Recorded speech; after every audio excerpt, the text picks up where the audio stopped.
Anda TV menebar hikmah, bersandar Al-Quran dan As-Sunnah.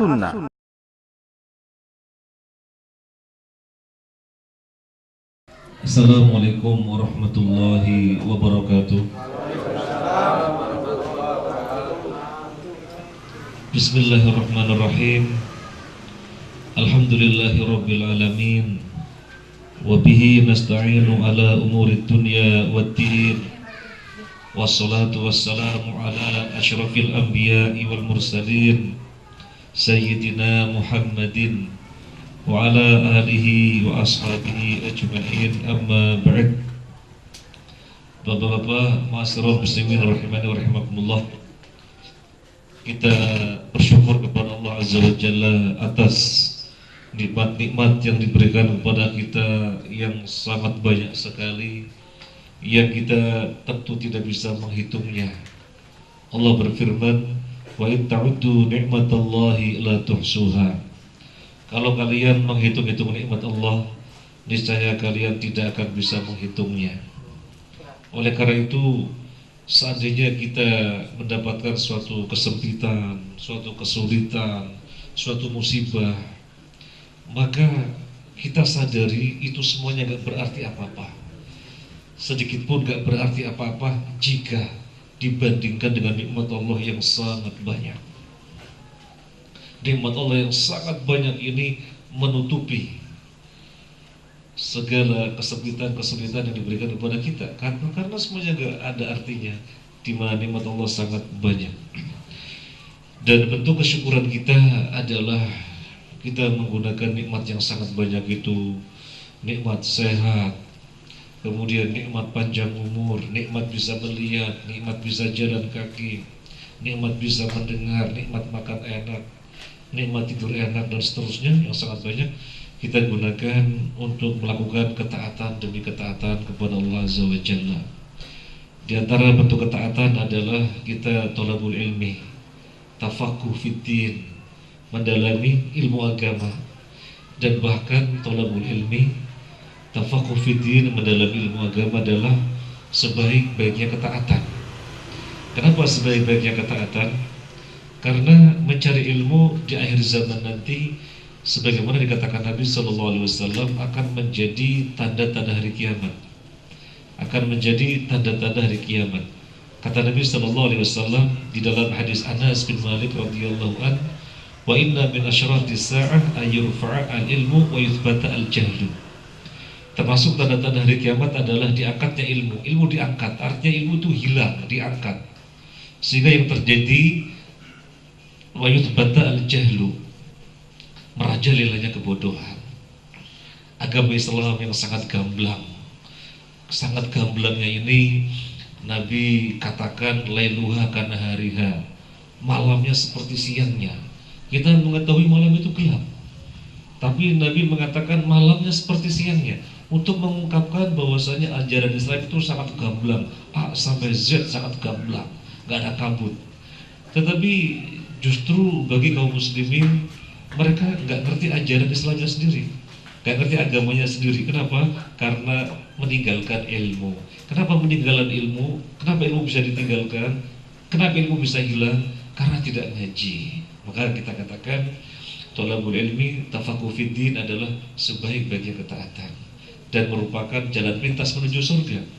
Kalau kita mau ke Sidoarjo, katakan lewat jalan protokol, apalagi jam kerja, macet, ya bertahan dengan kemacetan kalau di jalan protokol. Tapi kalau kita lewat jalan pintas, naik tol, misalnya di Waru, bablas sangat cepat sudah sampai Sidoarjo. Jadi untuk pergi ke suatu tempat ada jalan pintasnya yang namanya tol. Demikian pula untuk pergi ke surga ada jalan pintasnya, namanya mencari ilmu.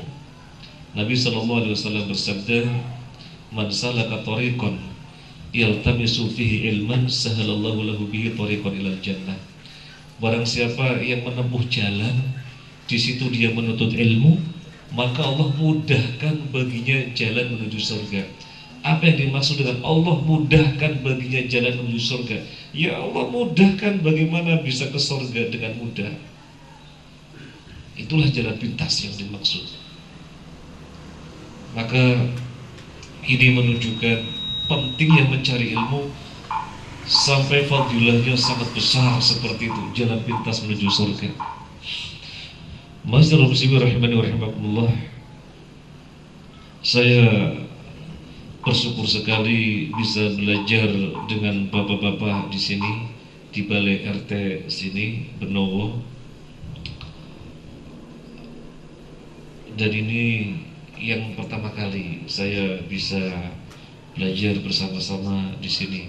Dari dulu pengen kumpul-kumpul bareng, tapi sebelumnya hanya sempat mampir ke rumahnya Mas Budi. Alhamdulillah sekarang bisa mampir dan bisa belajar bareng-bareng. Bapak-bapak rahimani wa rahimakumullah, pada malam hari ini kita akan membahas sebuah tematik yang kita beri judul apa ya Pak ya? Enaknya apa Pak malam-malam Pak? Kita beri judul cinta yang terbalaskan. Jadi masalah cinta yang terbalaskan. Ini adalah tema dari surat Al-Maidah, surat yang kelima, ayat 54. Bapak-bapak yang ada Qurannya bisa dibuka. Kita terbiasa ketika mengaji dimanapun membuka Al-Quran. Buka Al-Quran.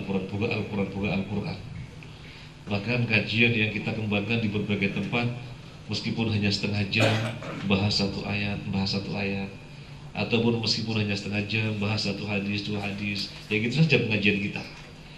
Baik, bapak-bapak bisa membuka surat Al-Maidah, surat 5 ayat 54. Nanti saya dibantu Mas Ferdi membacakan terjemahannya. A'udzu billahi minasy syaithanir rajim. Ya ayyuhalladzina amanu man yartadda minkum an dinihi fasawfa ya'ti Allahu biqaumin yuhibbuhum wa yuhibbunah adillatin 'alal mu'minina a'izzatin 'alal kafirin yujahiduna fi sabilillahi wa la yakhafuna lawmata la'im dzalika fadlullahi yu'tihi man yasha' wallahu wasi'un 'alim. Wahai orang-orang yang beriman, barang siapa di antara kamu yang murtad keluar dari agamanya, maka kelak Allah akan mendatangkan suatu kaum. Dia mencintai mereka dan mereka pun mencintainya. Suatu kaum yang Allah mencintai mereka dan mereka mencintai Allah. Mereka mencintai Allah, Allah balas cintanya, Allah cinta mereka. Ini namanya cinta yang terbalaskan. Semua orang Islam pasti mengatakan dirinya cinta kepada Allah. Setiap orang Islam pasti berikrar, saya cinta Allah. Bagaimana tidak? Lagi tidur, dingin-dingin, hujan lagi, terdengar azan, hayya 'alas shalah, as-salatu khairum minan naum. Kita rela bangun untuk sholat subuh. Ini tidak lain karena kita cinta Allah. Karena kita cinta Allah. Lagi di rumah, kemudian ada undangan pengajian, mengkaji Al-Quran, mengkaji hadis, datang, padahal sesungguhnya ada kesibukan. Ini tidak lain karena cinta Allah. Semua orang Islam pasti merasakan cinta kepada Allah. Masalahnya adalah, apakah Allah balas cintanya? Saya cinta kepada Allah, apakah Allah balas cintanya kepada saya? Kita semua kaum muslimin cinta kepada Allah, apakah Allah membalas cinta kita? Kalau Allah tidak membalas, berarti dari satu sisi saja. Orang bilang bertepuk sebelah tangan. Suatu kaum yang mereka mencintai Allah dan Allah balas cintanya adalah suatu kaum yang terpenuhi 4 perkara. Ketika terpenuhi 4 perkara, maka merekalah orang-orang yang Allah balas cintanya. Apabila seseorang terpenuhi pada dirinya 4 perkara, maka dialah orang yang Allah balas cintanya. Siapa yang pertama? Terus yang pertama adalah adillatin 'alal mu'minin, lemah lembut terhadap orang-orang yang beriman. Yang pertama. Yang kedua dilanjut dulu. Orang-orang yang kafir, tetapi bersikap keras terhadap orang-orang kafir. Bersikap keras kepada orang-orang kafir. Yang kedua. Yang berjihad di jalan Allah. Yang ketiga, yang berjihad di jalan Allah. Dan orang yang tidak takut kepada celaan orang yang suka mencela. Ya, lanjut. Itulah karunia Allah yang diberikannya kepada siapa yang Dia kehendaki, dan Allah Maha luas, Maha mengetahui. Kita bahas satu persatu. Ada 4 kriteria yang Allah sebutkan di dalam surat Al-Maidah ayat 54 ini. Yang pertama, adillatin 'alal mu'minin. Kriteria yang pertama adalah lemah lembut sesama kaum mukminin. Lemah lembut sesama kaum muslimin. Apa maksudnya? Saling memperhatikan sesama kaum muslimin, saling peduli sesama kaum muslimin.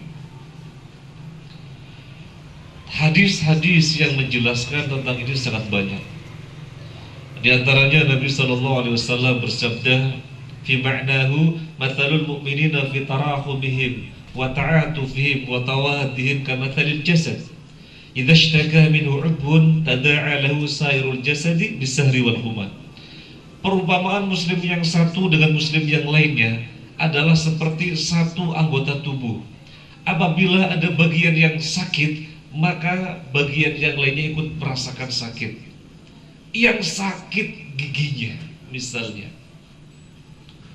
tetapi mata ikut merasakan prihatin, bisahri, nggak bisa tidur, badan prihatin juga, menggigil, demam, bisahri wal humah, kata Nabi, demam.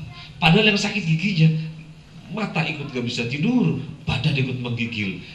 Itu perumpamaan muslim yang satu dengan muslim yang lainnya. Yang digigit nyamuk pelepisnya, tangan nggak pakai disuruh langsung tanggap, pelak. Demikianlah muslim yang satu dengan muslim yang lainnya, saling memperhatikan, saling peduli, lemah lembut sesama mereka, mengerti apa yang dibutuhkan oleh saudaranya. Kemudian Nabi SAW bersabda di dalam hadis yang lainnya ketika mentafsirkan ayat ini, dan hadis Nabi merupakan tafsir ayat ini. Beliau bersabda, la yu'minu ahadukum hatta yuhibba li akhihi ma yuhibbu li nafsihi. Seseorang di antara kalian tidak dikatakan beriman, maksudnya tidak dikatakan beriman dengan keimanan yang sempurna, sehingga dia mencintai orang lain sebagaimana mencintai dirinya sendiri. Bapak rahimani wa rahimakumullah, yang namanya mencintai diri sendiri kayak apa kadarnya? Pol-polan. Yang namanya mencintai diri sendiri kadarnya pol-polan.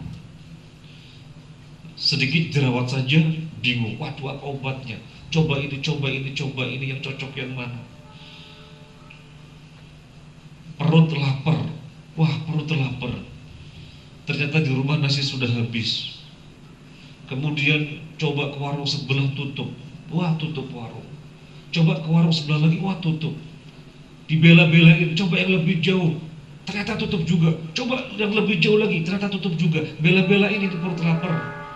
Ya gimana lagi, semuanya tutup. Kembali lagi ke rumah, jalan terakhir ada mie, direbus, makan mie. Kenapa sampai berbuat sedemikian rupa? Bela-belain perut lapar biar kenyang. Ini menunjukkan orang di dalam mencintai dirinya sendiri itu gak bisa diungkapkan dengan kata-kata, tidak bisa ditulis dengan kalimat-kalimat. cinta kepada dirinya sendiri kadarnya sangat tinggi. Nah, kata Nabi SAW, sebagaimana dia mencintai dirinya sendiri, maka dengan kadar cinta seperti itu pula dia harus mencintai orang lain. Terpenuhilah kriteria yang pertama, lemah lembut sesama kaum mukminin. Dengan memahami ajaran Allah ini, tidak akan terjadi di tengah-tengah kaum muslimin saling membenci. Bagaimana terjadi saling membenci? Si fulan A benci si fulan B, B benci si fulan A. Bagaimana akan terjadi? Tidak akan mungkin terjadi. Karena muslim yang satu dengan muslim yang lainnya di dalam bergaul, di dalam bermuamalah dibangun di atas cinta. Adillatin 'alal mu'minin, lemah lembut sesama kaum mukminin, maknanya adalah di dalam interaksi sesama kaum muslimin azasnya adalah cinta. Dari sini pula kita mengetahui kenapa sih seorang muslim tidak boleh menghibahi orang lain. Apa hibah? Hibah itu membicarakan aibnya orang lain. Hibah itu membicarakan kekurangannya, kejelekannya orang lain. Nyata-nyata dia ada kejelekan, nyata-nyata dia ada kekurangan, nyata-nyata dia ada aib, betul, tapi gak boleh diberitakan. Kenapa? Kenapa tidak boleh hibah? Jawabannya sudah diketahui. Karena interaksi muslim yang satu dengan muslim yang lainnya dibangun di atas cinta. Bagaimana seseorang dikatakan mencintai saudaranya sementara dia membeberkan aibnya? Maka gak dikatakan cinta. Dari sini juga kita mengetahui, kenapa sesama muslim kalau bertemu mengucapkan salam. Assalamualaikum, dan yang diucapkan salam, waalaikumsalam. Assalamualaikum, keselamatan semoga tercurahkan bagimu. Waalaikumsalam, untukmu juga dong. Assalamualaikum, waalaikumsalam. Dari sini kita akhirnya mengetahui kenapa sesama muslim ketika bertemu diperintahkan mengucapkan salam dan yang diucapkan wajib menjawabnya. Karena interaksi sama kaum muslimin dibangun di atas cinta. Dan dari pemahaman terhadap ajaran Allah ini tidak akan mungkin terjadi cegal mencegal. Sama-sama pedagang si fulan A muslim, si fulan B muslim, si fulan A marah gara-gara si fulan B untung, laris, kok saya sepi, malah rugi, marah, kemudian berusaha menjegal, menfitnah dan yang lainnya. Tidak akan terjadi. Tidak akan terjadi karena wajib mencintai muslim yang lainnya sebagaimana mencintai muslim, sebagaimana mencintai dirinya sendiri. Saya kalau dagang pengennya untung. Sebagaimana saya dagang maunya untung, saya juga harus senang kalau ada muslim yang lainnya berdagang untung, harus senang. Saya kalau dagang rugi, waduh gak mau dah, sedih kalau dagang rugi. Sebagaimana saya dagang rugi gak mau, sedih, maka kita juga jangan sampai berharap pada saudara kita dagang rugi biar gak ada saingan. Salah. Justru kita sedih ketika ada orang lain dagangnya rugi, bangkrut. Ini adillatin 'alal mu'minin, lemah lembut sesama kaum muslimin. Di dalam hal ini ada teladan yang luar biasa yang Allah abadikan di dalam Al-Quran. Bagaimana mereka mencontohkan interaksi sesama mereka sama-sama muslim. Allah abadikan di dalam surat Al-Hasyr, surat yang ke-59. Bapak-bapak kalau mau mushaf bisa dibuka. Surat Al-Hasyr surat 59. Kita lihat ayat 9. Ayat 9. وَالَّذِينَ تَبَوَّأُوا الدَّارَ وَالْإِيمَانَ مِنْ قَبْلِهِمْ يُحِبُّونَ مَنْ هَاجَرَ إِلَيْهِمْ وَلَا يَجِدُونَ فِي صُدُورِهِمْ حَاجَةً مِّمَّا أُوتُوا وَيُؤْثِرُونَ عَلَى أَنفُسِهِمْ وَلَوْ كَانَ بِهِمْ خَصَاصَةٌ وَمَن يُوقَ شُحَّ نَفْسِهِ فَأُولَئِكَ هُمُ الْمُفْلِحُونَ. Dan orang-orang Asyhar yang telah menempati kota Madinah dan telah beriman sebelum kedatangan mereka Muhajirin. Mereka mencintai dan kami selama-lamanya tidak akan patuh pada siapapun demi kamu. Dan jika kamu diperangi, pasti kami akan membantumu. Mereka mencintai orang yang berhijrah di tempat mereka, dan mereka tidak menaruh keinginan di dalam hati mereka terhadap apa yang diberikan kepada mereka Muhajirin, dan mereka mengutamakan Muhajirin atas dirinya sendiri, meskipun mereka juga memerlukan, dan siapa yang dijaga dirinya dari kekikiran, maka mereka itulah orang-orang yang beruntung. Ayat ini surat Al-Hasyr ayat 9 tentang Muhajirin dan Ansor. Orang Muhajirin, para sahabat yang berhijrah dari Mekah ke Madinah. Para sahabat yang di Madinah yang menyambut adalah orang-orang Ansor. Bagaimana hubungan Muhajirin dan Ansor? Subhanallah. Allah di sini menggambarkan mereka, walladzina tabawwa'ud dara wal imana min qablihim yuhibbuna man hajara ilaihim. Mereka orang-orang Ansor mencintai orang-orang Muhajirin yang berpindah kepada mereka dari Mekah menuju Madinah. Mereka sangat mencintai. Wala yajiduna fi sudurihim hajatan mimma utu. Orang-orang Ansor memberikan apa saja yang bisa diberikan kepada orang Muhajirin dan tidak punya pamrih sedikit pun. Murni karena cinta, punya apa kasih, punya apa kasih, punya apa kasih. Murni karena cinta. Wala yajiduna fi sudurihim hajatan. Gak punya kepentingan apapun, gak ada pamrih apapun. Lanjutan ayat ini Allah berfirman, wa yu'thiruna ala anfusihim walau kana bihim khassasah. Mereka orang-orang Ansor mengutamakan orang-orang Muhajirin meskipun diri mereka sesungguhnya butuh. Sampai pada kadar demikian, mencintai saudaranya, memberikan apa yang bisa diberi meskipun dirinya sendiri adalah butuh. Luar biasa. Makanya Allah abadikan di dalam Al-Quran. Di antara kisah yang ada ketika itu yang sangat populer, seorang Muhajirin yang namanya Abdurrahman bin Auf bertemu dengan seorang Ansar yang bernama Sa'ad bin Ar-Rabi. Apa kata Sa'ad bin Ar-Rabi yang orang Ansar ini? Wahai Abdurrahman bin Auf, saya punya pasar, untukku satu dan untukmu satu. Subhanallah. Pasar ini barangkali dalam konteks zaman sekarang perusahaan, bapak-bapak. Abdurrahman bin Auf, saya punya perusahaan 2, saya ambil satu dan untukmu satu. Kira-kira bapak-bapak ada yang enggak mencintai saudara seperti itu? Kawan, kita sama-sama muslim, saya punya 2 mobil, saya satu, kamu satu. Kira-kira ada apa enggak? Kawan, saya punya 2 rumah, kamu kan ngontrak. Udah biar gak ngontrak, saya ambil satu untukmu satu. Kira-kira ada apa enggak? Bayar. Ini Allah beritakan, Allah abadikan di dalam Al-Quran. Adillatin alal mu'minin, lemah lembut sesama kaum muslimin, sampai pada tingkatan yang demikian. Subhanallah. Ayat ini juga berkaitan dengan kehidupan para sahabat. Ketika itu Nabi kedatangan tamu.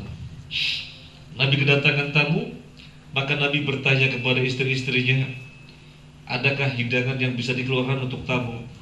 Ternyata para istri mengatakan tidak ada ya Rasulullah.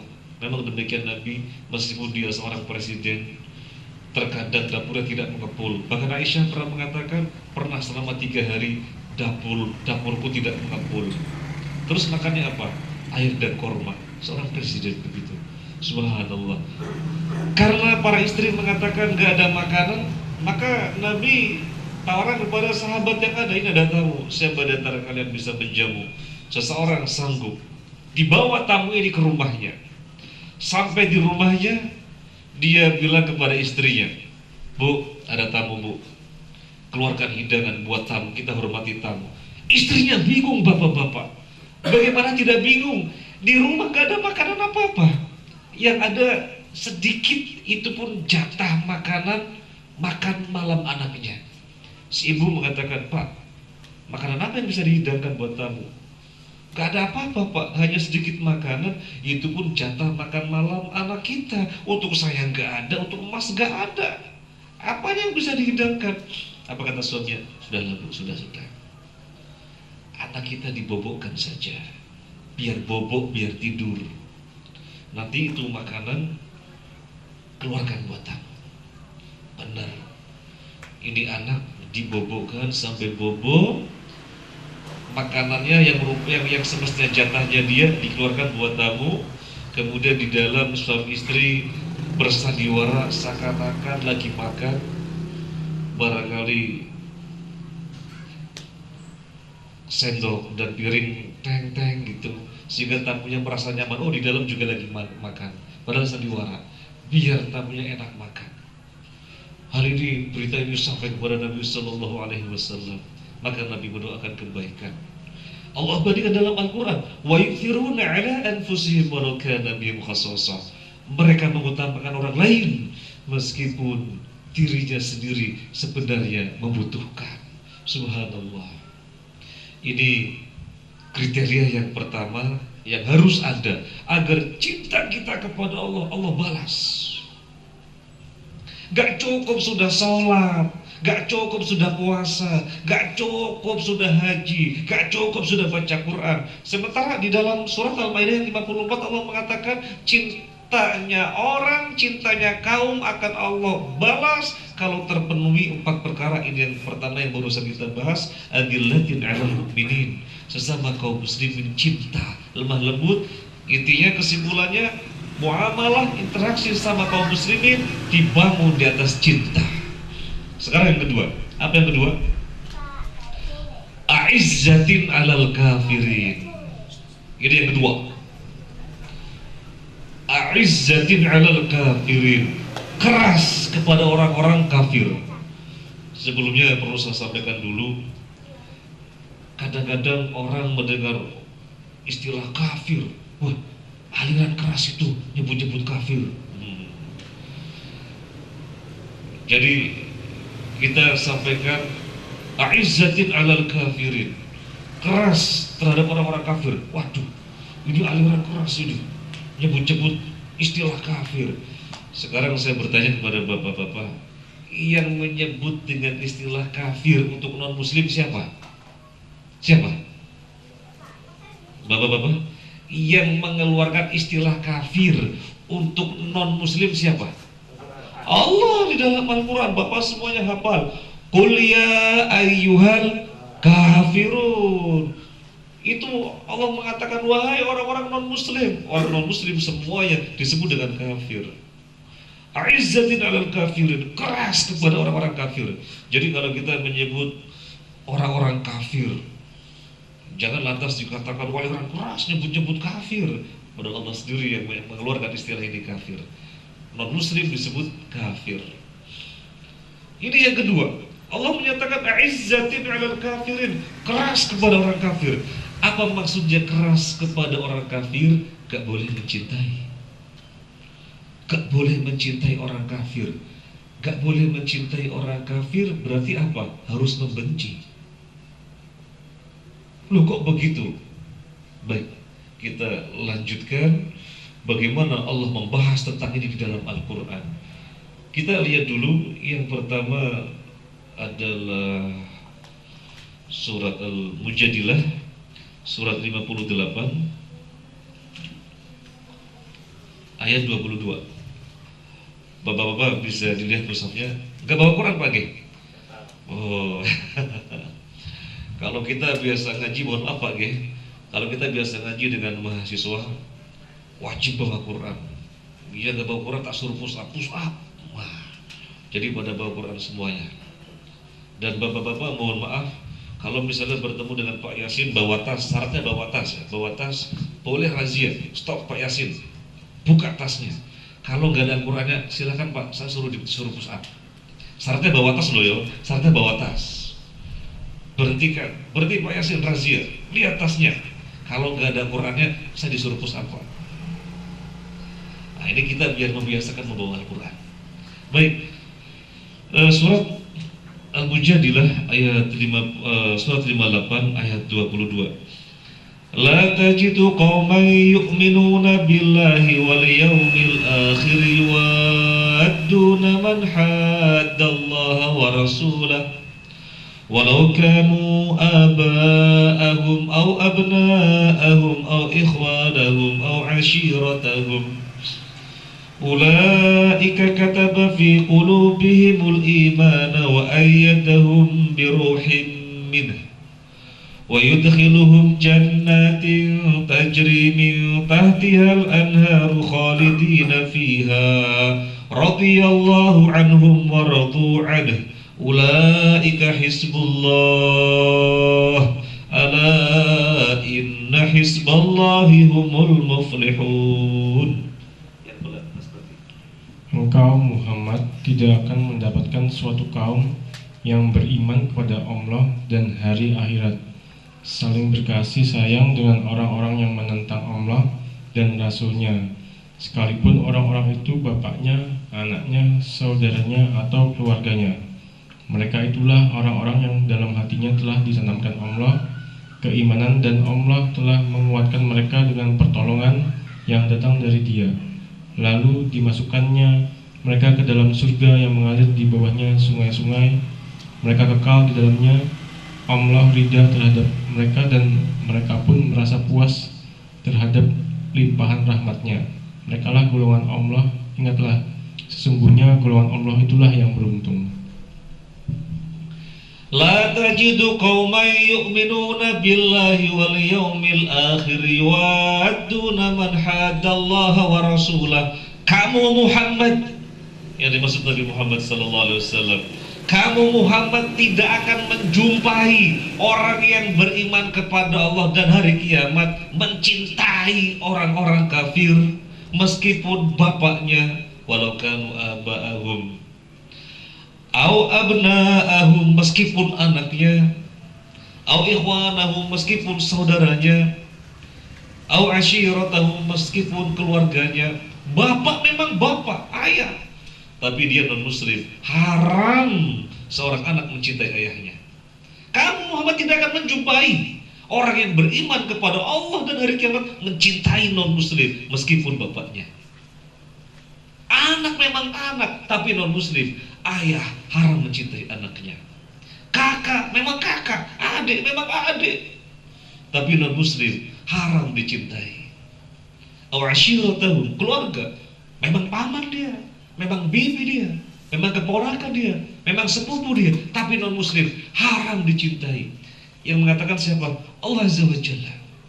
Allah mengatakan kamu Muhammad tidak akan dapati orang yang beriman mencintai musuh-musuh Allah, musuh-musuh Rasulnya, meskipun bapak, anak, saudara, keluarga. Kelanjutan ayat ini Allah berfirman, ulaika kataba fi qulubihimul iman. Orang-orang yang membenci non-muslim, itulah orang-orang yang ditanamkan keimanan di dalam hatinya. Wa ayyadahu biruhin minhu, dan Allah beri kekuatan mereka. Kemudian kelanjutan ayat ini, wa yudkhiluhum jannatin tajri min tahtihal anharu khalidina fiha. Allah memasukkan mereka ke dalam surga selama-lamanya di dalamnya. Siapa yang dimasukkan ke dalam surga selama-lamanya di dalamnya? Karena kalau sudah masuk surga, nggak ada istilah sebentar, selama-lamanya tanpa batas umur. Siapa yang dimasukkan ke dalam surga? Orang muslim yang membenci orang non-muslim, karena haram mencintai mereka. Apa kelanjutan ayat ini? Allah berfirman, radhiyallahu anhum wa radu anhu. Siapa yang Allah ridhoi? Siapa yang Allah ridhoi? Orang yang membenci non-muslim. Kelanjutan ayat ini Allah berfirman, ulaika hizbullah, itulah golongan Allah. Ala inna hizballahi humul muflihun. Ketahuilah golongan Allah adalah orang-orang yang beruntung. Siapa golongan Allah yang Allah katakan orang-orang beruntung? Yaitu orang-orang yang tidak mencintai orang-orang non-muslim, tapi kepada mereka keras. A'izzatin 'alal kafirin, benci.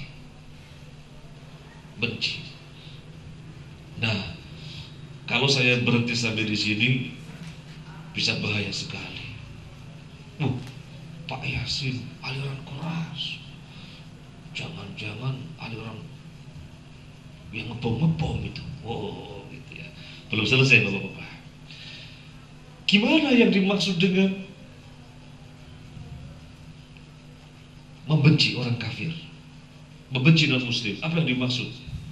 Apakah mereka terpajak dibomin sebagaimana yang terjadi bom Bali 1, bom Bali 2, Joy Mario dibom karena benci? Apa itu? Bukan itu keliru. Terus bagaimana dimaksud dengan benci orang kafir, benci orang muslim?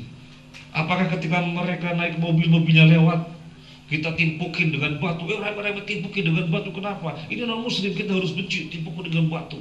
Apakah gitu? Gimana? Baik, kita lihat penjelasan Allah dalam surat Al-Mumtahanah, surat yang ke-60. Ya, surat 60. Al-Mumtahanah surat 60 ayat 8. La yanhakumullahu 'anil ladzina lam yuqatilukum fid din wa lam yukhrijukum min diyarikum an tabarruhum wa tuqsitu ilaihim. Innallaha yuhibbul muqsitin. Allah tidak melarang kamu berbuat baik dan berlaku adil terhadap orang-orang yang tidak memerangimu dalam urusan agama dan tidak mengusir kamu dari kampung halamanmu. Sesungguhnya Allah mencintai orang-orang yang berlaku adil. Allah tidak melarang kalian untuk berbuat baik, untuk berbuat adil kepada mereka, orang-orang non-muslim, selama mereka tidak memerangi kamu di dalam agama dan mereka tidak mengusir kamu. Innallaha yuhibbul muqsitin. Sesungguhnya Allah mencintai orang-orang yang berbuat adil. Di dalam surat Al-Mumtahanah surat 60 ayat 8 ini Allah menyatakan tidak dilarang orang muslim berbuat baik kepada non-muslim, berlaku adil kepada non-muslim, tidak dilarang selama mereka tidak memerangi kita, selama mereka tidak mengusir kita. Tidak dilarang berbuat adil, berlaku baik. Loh, katanya dilarang mencintai. Dalam surat apa tadi? Dilarang mencintai?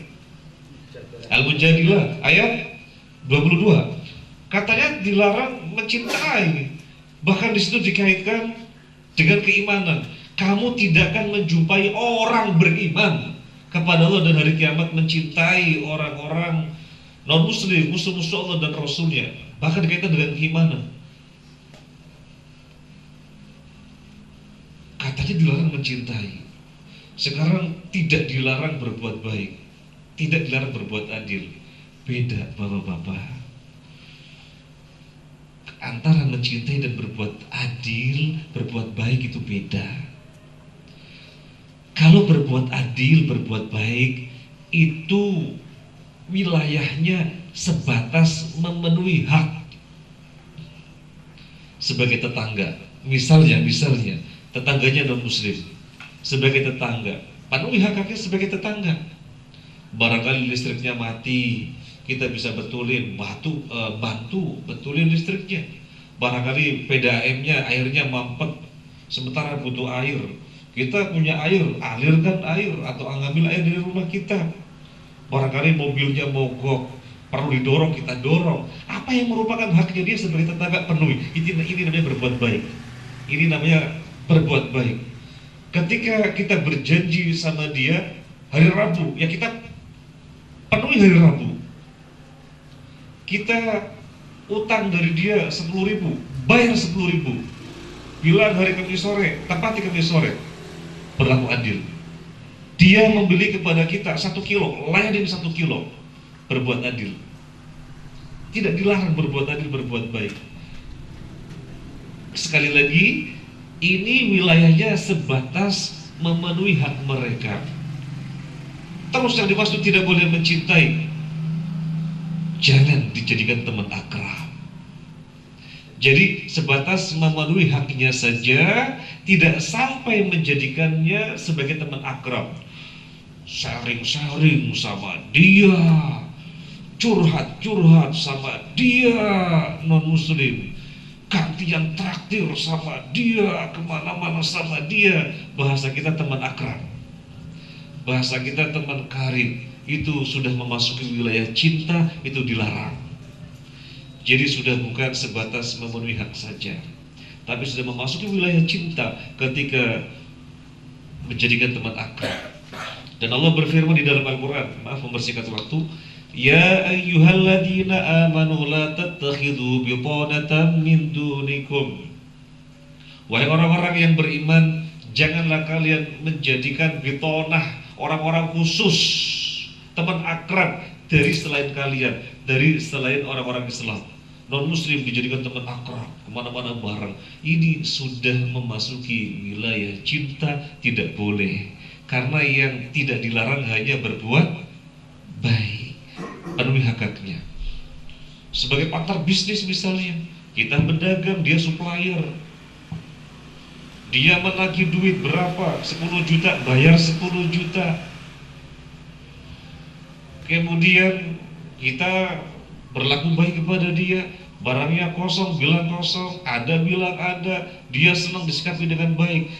Ini penuhi hak-haknya dia sebagai partner bisnis, sebagai teman kuliah di kampus.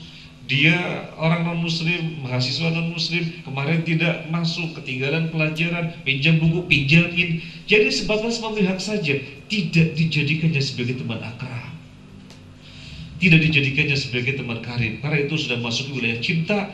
Dan juga sudah dinyatakan di dalam fatwa Al-Lajnah Ad-Daimah, komisi fatwa tetap para ulama Saudi Arabia, bahwasanya menjadikan teman akrab dari non-muslim hukumnya haram. Dan inilah pembahasannya. Dan ini merupakan kriteria yang kedua, agar cinta kita kepada Allah, Allah balas, adalah keras kepada orang kafir,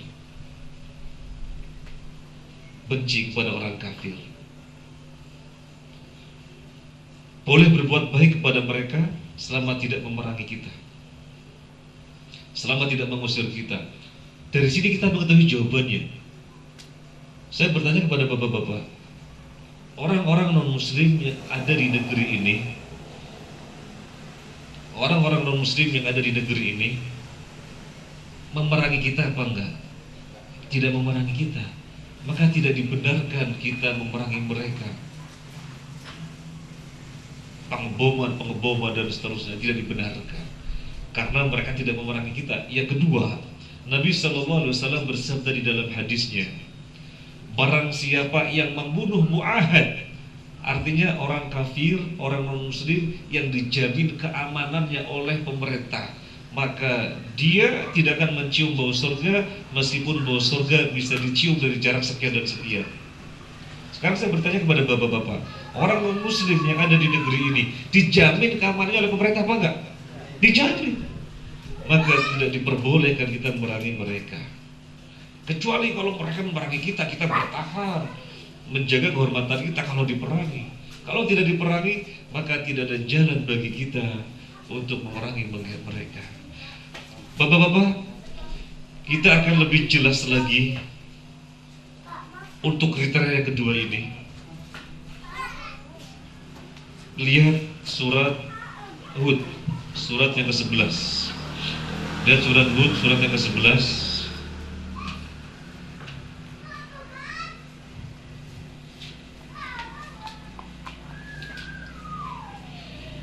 ayat 45. Surat 11 ayat 45. Ketemu bapak-bapak? Ketemu nggih?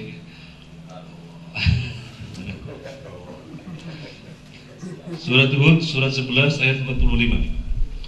Wa nada Nuhu rabbahu faqala rabbi inna ibni min ahli wa inna wa'daka al-haqqu wa anta ahkamul hakimin. Dan Nuh memohon kepada Tuhannya sambil berkata, Ya Tuhanku, sesungguhnya anakku adalah termasuk keluargaku, dan janjimu itu pasti benar. Engkau adalah hakim yang paling adil. Nabi Nuh punya anak kafir. Nabi Nuh seorang nabi, tapi anaknya tidak mau beriman. Maka Allah turunkan azab berupa banjir yang luar biasa yang menghanguskan negeri itu, yang menghanguskan, membinasakan kaumnya Nabi Nuh.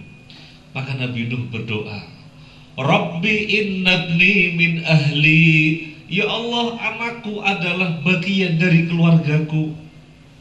Nabi Nuh memohon kepada Allah agar anaknya diselamatkan, karena anak adalah bagian dari keluarga. Dan Nabi Nuh juga merasakan demikian, yang namanya anak adalah bagian dari keluarganya. Maka Nabi Nuh berdoa, ya Allah, anakku adalah bagian dari keluargaku.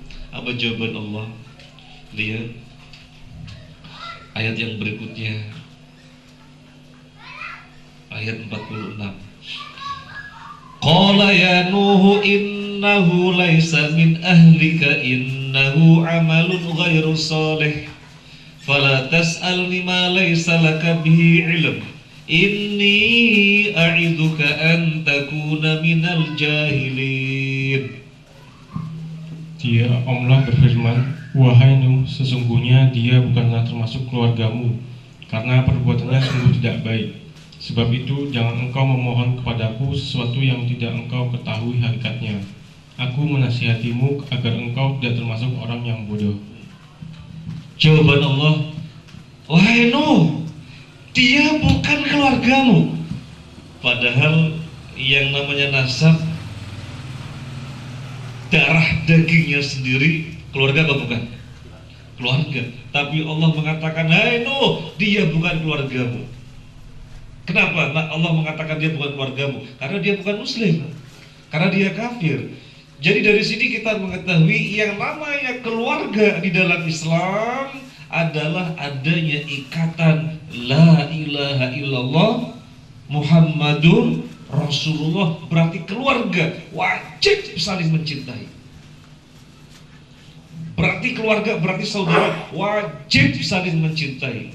Makanya gak boleh ada hibah, membicarakan aib kawannya, gak boleh saling menjegal, yarhamukallah, gak boleh saling menjatuhkan, karena keluarga saling mencintai. Tapi meskipun kakak, meskipun adik, meskipun bapak, meskipun anak, kalau bukan muslim namanya bukan keluarga. Dan tidak boleh didoakan, gak boleh. Kan di sini ketika Nabi Nuh memohon kepada Allah, Allah melarang, memang tidak boleh didoakan. Dan Allah mengatakan kepada Nabi Nuh, aku nasihatikan wahai Nuh, jangan termasuk orang bodoh. Berarti termasuk orang bodoh adalah orang yang mencintai non-muslim, kemudian mendoakan kebaikan untuk mereka, itu termasuk kebodohan, karena memang dilarang. Dari sini bapak-bapak mengetahui, boleh enggak kita mengucapkan assalamualaikum kepada non-muslim? Boleh apa enggak? Gak boleh.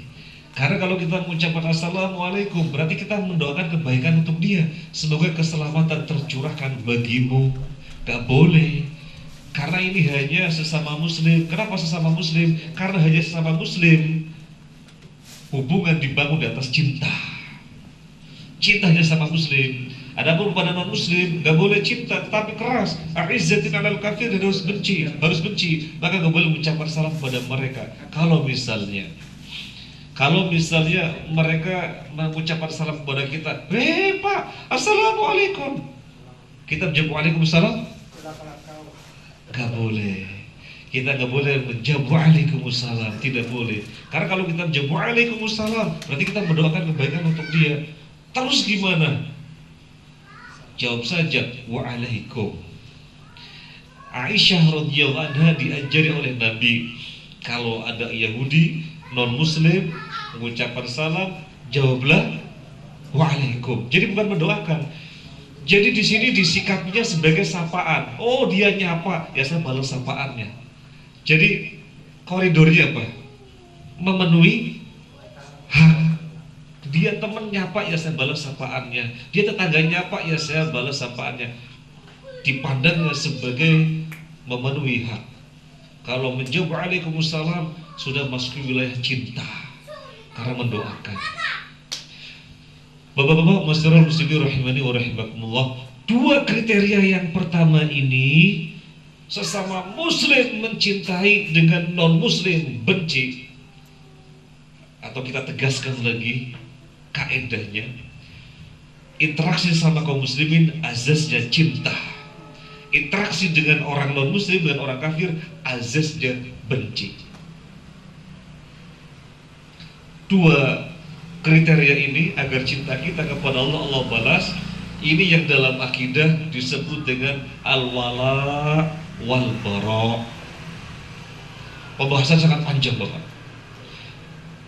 Dua kriteria yang pertama ini, cinta, loyalitas, benci, bara, cinta dan benci. Dua kriteria yang pertama tadi di dalam akidah istilahnya adalah apa tadi, Pak? Al-wala wal bara. Ini butuh pembahasan sendiri. Dari pembahasan al-wala wal bara ini nanti Bapak mengetahui, boleh nggak kita mengucapkan selamat Natal kepada non muslim? Boleh? Tidak boleh. Boleh nggak mengatakan apa yang merupakan ibadah mereka atau kebiasaan mereka, kongsi pacai? Nggak boleh. Nggak boleh. Dan seterusnya, ini pembahasannya panjang di dalam al-wala dan al-bara. Sekarang kita melanjutkan kriteria yang ketiga. Cinta kita kepada Allah, Allah akan balas ketika terpenuhi 4 kriteria. Yang pertama sudah, yang kedua sudah, sekarang yang ketiga. Apa yang ketiga? Yang ketiga? Ayo apa? Yang ketiga, yujahiduna fi sabilillah, berjihad di jalan Allah. Ini kriteria yang ketiga. Kriteria yang ketiga agar cinta kita kepada Allah, Allah balas adalah berjihad di jalan Allah. Apa pengertian jihad? Pengertian jihad dibagi dua, Bapak-bapak. Yang pertama dalam pengertian khusus, yang kedua dalam pengertian umum. Jihad di dalam pengertian khusus adalah perang dengan orang-orang kafir. Dan ini ada kaedahnya, ada ilmunya, bukan membabi buta seperti ISIS, bukan membabi buta seperti yang ada di negeri ini, kebom sana kebom sini, mengkafirkan pemerintah dan seterusnya. Karena pemerintah dipandangnya tauhid, kemudian secara gegabah pemerintah kafir, harus jihad melawan mereka. Keliru. Jihad maknanya perang dengan orang non muslim, ini dalam makna khusus. Dan jihad ini konsep dalam Islam. Jihad ini konsep dalam Islam yang sekarang orang-orang non muslim, musuh-musuh Islam berjuang luar biasa agar orang Islam tidak kenal konsepnya sendiri, agar orang Islam tidak kenal ajarannya sendiri yang namanya jihad. Maka kemudian ditakut-takutin, tuh lihat ISIS, Islam kan membabi buta kayak gitu, sadis dan seterusnya, itu ajaran Islam gara-gara jihad. Jadi akhirnya orang Islam menjelek-jelekan ajarannya sendiri, yaitu jihad, gara-gara ulah mereka yang menebarkan kepada kaum muslimin yang mereka tidak ada ilmunya, sehingga kemudian diterima, oh ternyata Islam ajaran keras, ngajarin jihad. Kan begitu. Akhirnya takut menyebut jihad. Sampai ada satu masjid di satu daerah, awalnya namanya Masjid Al-Jihad. Gara-gara takut ternyata Islam itu keras dengan konsep jihadnya, karena dihembuskan secara salah pengertian jihad, diganti nama masjid itu. Awalnya Al-Jihad diganti menjadi Al-Islam, ketakutan. Kenapa mesti takut menyebut jihad? Karena ini perintah Allah. Tinggal masalahnya dipahami dengan pemahaman yang benar. Gampangnya begini, Bapak-bapak. Jihad ajaran Islam betul, perintah Allah betul. Apa berarti Islam itu agama keras? Enggak. Apakah berarti agama Islam itu identik dengan agama yang suka menumpahkan darah? Enggak. Terus gimana dengan pemahaman jihad? Gini bapak-bapak, bahasa yang gampang begini. Suatu negeri, suatu bangsa, demi stabilitas keamanannya butuh militer apa enggak? Butuh militer apa enggak bapak-bapak? Butuh militer. Apakah kemudian dikatakan, wah itu bangsa keras, bangsa suka perang, buktinya punya militer? Apakah dikatakan begitu? Tidak. Karena suatu negeri, suatu bangsa punya militer itu keharusan mengantisipasi demi tetap terjaganya stabilitas keamanan. Sama seperti itu bapak-bapak. Di dalam Islam ada konsep jihad, di mana Islam ini agama Allah yang harus terus diupayakan syiar-syiarnya di muka bumi. Dan kita semua yang sebagai kaum muslim bertanggung jawab atas terjaganya syiar-syiar di muka bumi. Kalau ada orang ganggu, ya kita pada pasang badan. Kita pasang badan. Kalau mereka menganiaya, menjelek-jelekan agama Islam sampai membunuhi kaum muslimin, ya kita pasang badan, namanya jihad. Jadi sebagai antisipasi untuk menjaga kemuliaan ajaran Islam, bukan kemudian membabi buta. Jadi memang akhirnya kita kena bumerangnya. Kita yang memahami jihad dengan kaedahnya, dengan ilmu yang sebenarnya, gara-gara ada kaum muslimin yang lainnya yang mereka menamakan ISIS, yang mereka menamakan apa, intinya adalah mereka berakidah khawarij, mudah-mudahnya mengkafirkan muslim lainnya, akhirnya mudah-mudahnya mengkafirkan pemerintah, pengeboman dan yang lainnya. Gara-gara mereka akhirnya disamaratakan, kan begitu? Keliru Pak. Baik, ini jihad dalam pengertian khusus. Jihad yang kedua dalam pengertian umum adalah mengupayakan apa saja yang Allah ridhoi. Itu jihad dalam pengertian umum. Mengupayakan apa saja yang Allah ridhoi.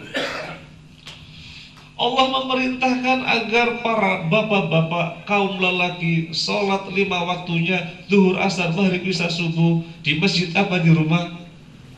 Di masjid. Maka kita ke masjid. Kemudian bapak-bapak kita diperintahkan agar menjaga keluarga kita, maka kita pun bertanggung jawab menjaga keluarga kita. Apa yang merupakan kebutuhan mereka kita cari. Allah memerintahkan yang halal-halal, kita cari yang halal. Jangan yang haram, kita hindari yang haram. Jihad apa bukan? Jihad. Kenapa? Karena perkara itu semua adalah perkara-perkara yang Allah ridhoi. Ya Allah ridhoi. Sebagai wanita muslimah, pakaiannya namanya apa? Jilbab. Maka wanita muslimah memakai jilbab. Mereka pun memakai jilbab. Kemudian ada orang mengatakan, wah model pakaian kuno, boyo yang modern, kepala gak usah ditutup, boyo yang modern, baju yang ketat. Lantas kemudian yang saya bahasa sini ya, dibicarakan, dijelek-jelekan, lantas kemudian buka kerudung, lantas kemudian pakai baju ketat. Kira-kira gitu apa enggak? Tidak, karena mengupayakan apa saja yang Allah ridhoi, namanya jihad. Bapak-bapak ke tempat majelis ini untuk mengkaji beberapa ayat Al-Quran, jihad apa bukan?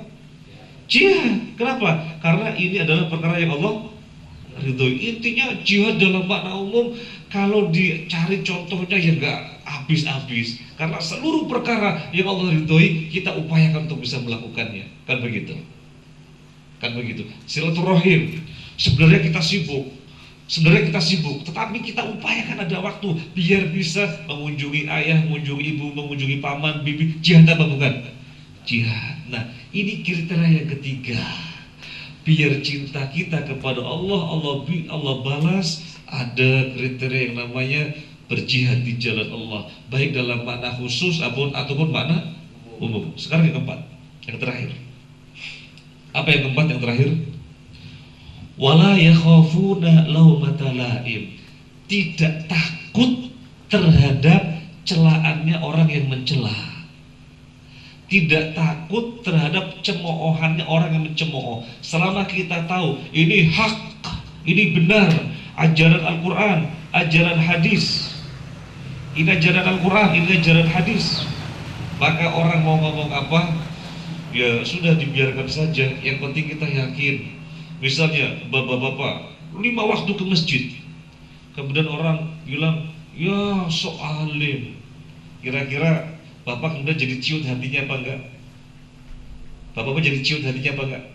Ya tidak. Itu namanya tidak takut terhadap celaannya orang-orang yang mencela.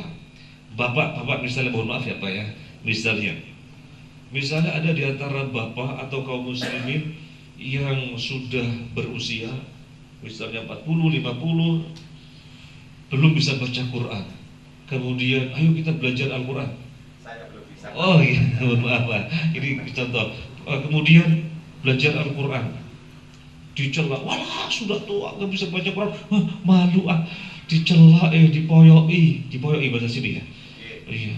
Akhirnya nggak baca Al-Quran. Ini namanya tidak mendapatkan kriteria yang keempat.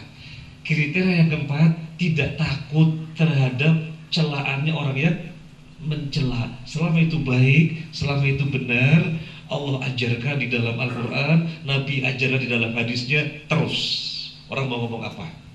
Termasuk mohon maaf bapak-bapak, ya, termasuk mohon maaf,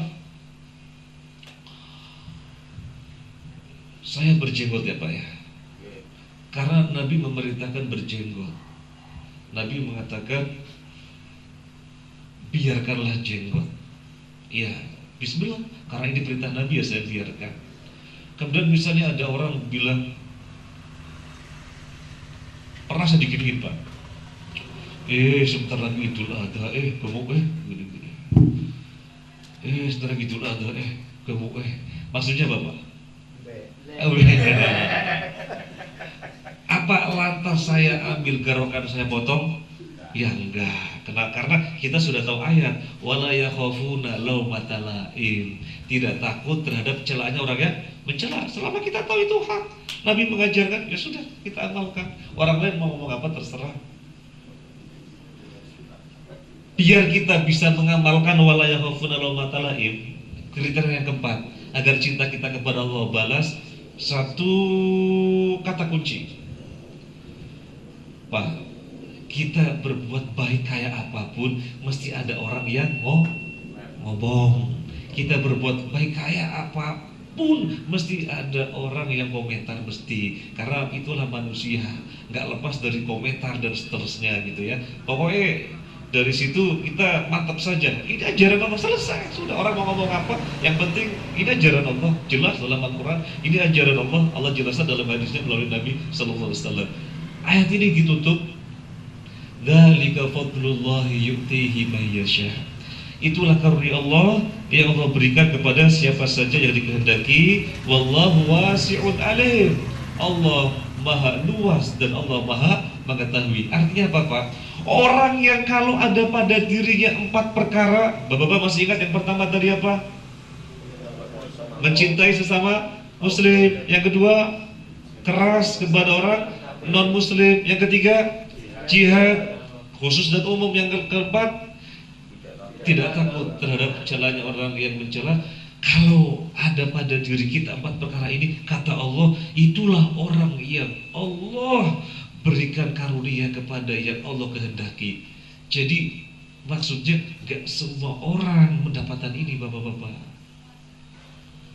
Gak semua orang mendapatkan ini bapak-bapak. Sekarang kita berpikir, masing-masing melihat dirinya, sudah mendapatkan 4 perkara ini apa enggak ya? Kalau sudah, alhamdulillah, pertahankan. Dan itu berarti insya Allah cintanya kita kepada Allah, Allah balas, jangan bertepuk sebelah tangan. Kiranya ini saja bapak-bapak rahimani wa rahimakumullah. Semoga Allah merahmati kita semuanya. Ini saja yang bisa saya sampaikan. Kalau benar dari Allah, kalau ada salah tentunya dari saya sendiri. Manusia tidak lepas dari salah dan lupa, dan ngomong juga kadang bisa tergelincir. Sekali lagi terima kasih atas kebersamaannya, dan mohon maaf atas hal-hal yang kurang berkenan. Subhanakallahumma wa bihamdika asyhadu an la ilaha illa anta astaghfiruka wa atubu ilaik. Assalamualaikum warahmatullahi wabarakatuh.